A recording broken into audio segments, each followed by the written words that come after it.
Bravo. Déjà, c'est un exploit de le faire sans oxygène, mais en plus, décoller en parapente, c'est quand même énorme. Et du coup, vous avez utilisé quoi comme voile? Eh ben, on a utilisé un biplace prototype qui est un proto.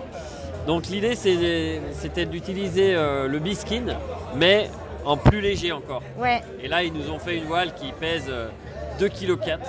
Ok. Et donc c'était un peu on va dire, sans ce matériel-là, on aurait eu du mal à envisager de faire l'ascension sans oxygène.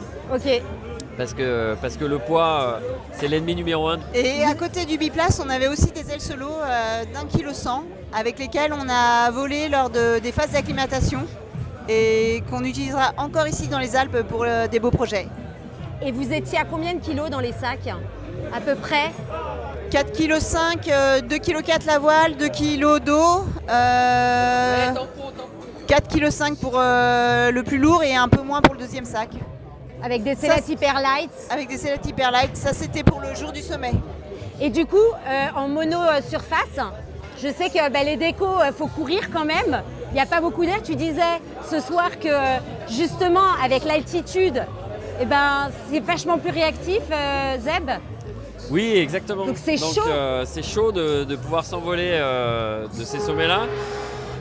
Parce que le déco, il était quoi? Il était grand quand même ou Il était assez grand, il était assez large, mais Ouais. c'est vrai qu'en termes de longueur pour courir, il n'y avait pas très long, hein. Il y avait peut-être Ouais. 20 mètres max. Et effectivement, on est arrivé là-haut, on pensait avoir beaucoup de vent et au final, il y en avait très peu. Ouais. Et ça, c'était un peu une surprise qui était bonne et moins bonne parce que trop de vent, c'est compliqué, Ouais. mais pas beaucoup de vent, c'est compliqué aussi. Donc, mais ça a marché. Un bel esprit de cordée, Liv, justement, quand on court, on est devant. Il faut rien lâcher parce que c'est quand même un peu casse-gueule, non? Ouais, c'est sûr que là, fallait pas mettre les freins, hein. Fallait mettre les watts, y aller, y croire. Après, on a eu la chance que la voile nous prenne en charge beaucoup plus vite que prévu. On n'a pas eu à aller jusqu'à la rupture de pente et on était déjà en l'air. Mais à partir du moment où Zeb a gonflé la voile, on s'est mis à courir et on a mis les gaz. Ah là là, avec les crampons et tout. Et latéraux ici en monosurface, c'est un peu. Ouais, ça peut être faut un pas peu. que ce soit trop turbulent, quoi. Ouais, latéraux, ça va être un peu sketchy.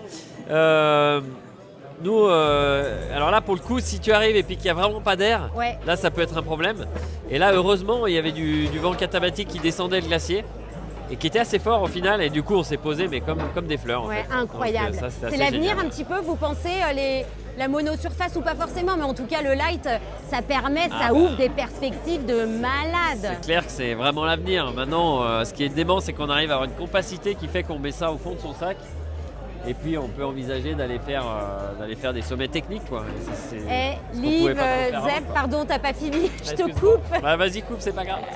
Non, mais du coup, quand on fait un exploit pareil, sans oxygène à 8000, on pense à quoi après? C'est quoi la suite, quoi? C'est quoi la suite? On a toujours des projets en tête, mais pour l'instant, il faut savoir savourer et puis apprécier ce qu'on a fait, le savourer et repartir un peu plus tard dans un autre projet.